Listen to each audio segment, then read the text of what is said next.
নিজেকে বেশি অপরাধী মনে করিয়েন না। আপনি এত ভালো আল্লাহ পেয়েছেন, আপনি এত ভালো রব পেয়েছেন। বনি ইসরায়েলের একজন লোক 99 জন লোককে হত্যা করলো। তারপর সে চিন্তা করলো আমার ভালো হওয়া উচিত, ক্ষমা পাওয়া উচিত, জাহান্নামের আগুন থেকে মুক্তি পাওয়া উচিত।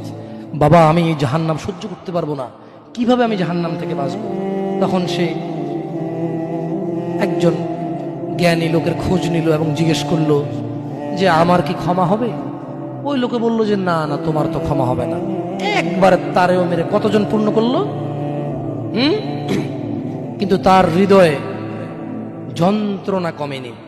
ওই যে একটা যন্ত্রণা, কি কাজ করলে আমি ক্ষমা পেয়ে যাব, কি এমন কাজ করলে আমি আল্লাহর আযাব থেকে রক্ষা পাবো।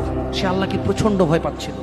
এট দ্য সেম টাইম সে সিদ্ধান্ত নিয়েছিল যে সে আর হত্যাই করবে না, সে ভালো হয়ে যাবে, অন্যায় করবে না, সে অন্যায় করবে না। কিন্তু তার ভালো হওয়ার জন্য একটা গ্যারান্টি লাগবে যে কে আছে এমন যে আমাকে বলবে কি করলে আমাকে আল্লাহ ক্ষমা করে দেবে।